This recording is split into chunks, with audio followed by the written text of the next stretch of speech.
Hola, ¿qué tal? Soy Javier Ramírez. Muy buenas tardes a todos mis alumnos de Teoría del Estado y de Derecho Constitucional. Hoy es viernes 3 de abril del 2020 y bueno, me han hecho llegar los alumnos de Teoría del Estado y de Derecho Constitucional una pregunta que les ha costado un tanto cuanto poderla contestar y me han pedido que por favor amplíe sobre su respuesta. Bueno, la pregunta que me hacen llegar los alumnos de Teoría del Estado es una muy simple, que es ¿cuál es el concepto de demagogia? Bueno, vamos a recordar que cuando estudiamos Aristóteles hablamos de formas puras e impuras de gobierno. Platón ya las había abarcado también en su libro de la República y bueno, habíamos visto que originalmente el texto hablaba de democracia como forma pura y demagogia como forma impura. Al respecto quiero decirles que la Academia de la Lengua Española, la Real Academia de la Lengua Española, define a la demagogia de la siguiente manera. En su primera acepción es una práctica política consistente en ganarse con halagos el favor del pueblo. Y en segundo lugar, su segunda acepción es una degeneración de la democracia, como lo habíamos platicado, consistente en que los políticos, mediante concesiones y halagos a los sentimientos de los ciudadanos, tratan de conseguir o mantener el poder. Es decir, te bajan los impuestos, te bajan el costo de la gasolina y castigas a una clase a una clase social que es impopular para que la gente diga, bueno, ahora sí, que a ellos les toque por primera vez batallar como nosotros batallamos y entonces crezca la popularidad y los bonos del gobernante. Eso es un demagogo.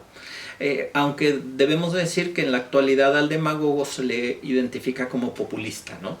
La enciclopedia virtual, y que les voy a dejar un texto y les voy a dejar un vínculo para que lo puedan revisar, estas dos acepciones directamente, señala que la demagogia no es una forma de gobierno ni un régimen político, sino una práctica política.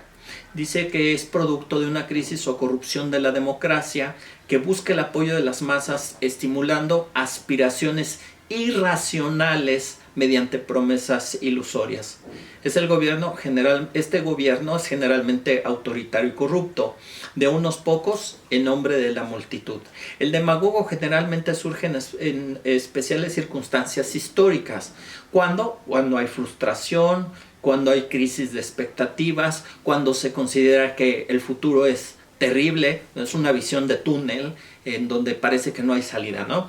Bueno, y este sujeto excita y orienta a las masas utilizando aptitudes oratorias y de percepción psicológica, como lo hacía Hitler y ayudado por Goebbels, su propagandista, ¿no?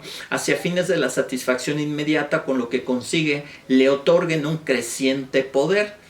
Incluso debemos de comentar que el Tercer Reich con Adolfo Hitler ni siquiera expidieron una constitución, él actuaba metaconstitucionalmente.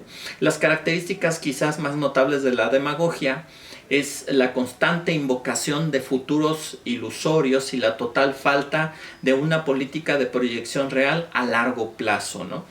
Bueno, pues esto es el concepto de demagogia y espero que haya quedado claro para todos ustedes y si no, en un futuro lo vamos a poder ampliar un poco más ya en clases presenciales. Bueno, la otra pregunta que me pidieron contestar es el concepto de mis alumnos de Derecho Constitucional. No es un concepto, sino es la pregunta de enuncie los recursos que proceden en contra de leyes o decretos expedidos por el Congreso de la Unión. Bueno, a este efecto yo les di dos pistas, ¿no? La primera pista es el artículo 103 y la siguiente pista es el artículo 105 constitucional.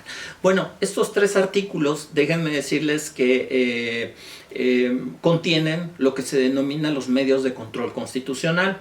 El artículo 103 el amparo, el artículo 105 constitucional las controversias constitucionales y las acciones de inconstitucionalidad. Esta sería provisionalmente la respuesta correcta. Pero si ustedes quieren un poco de antecedentes históricos, quiero decirles que en el artículo 103 constitucional, la primer fracción se refería propiamente a lo que denominamos el amparo contra leyes.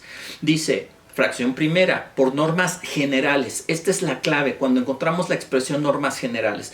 Por normas generales, actos o omisiones de autoridad que violen derechos reconocidos, derechos humanos reconocidos y las garantías otorgadas para su protección por esta Constitución, así como por los tratados internacionales de los que el Estado mexicano sea parte. Esta primera expresión, por normas generales, se conoce como amparo contra leyes y el término para la interposición es de 15 días.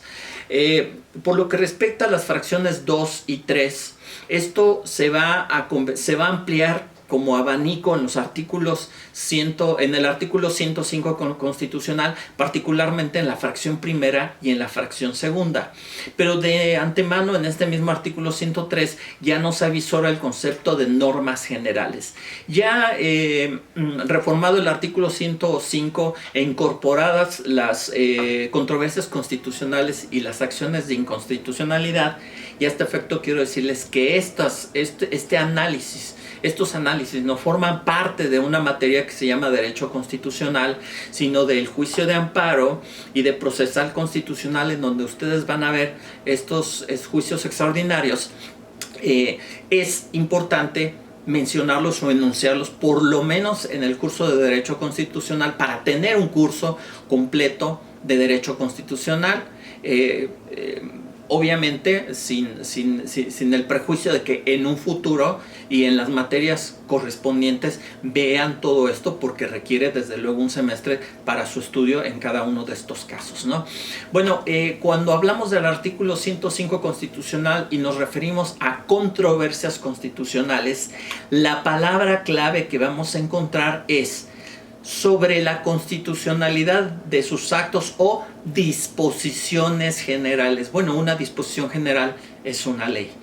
Y vamos a encontrar cómo estas expresiones se van a encontrar en los incisos H, I, J y L. Y al final nos va a decir,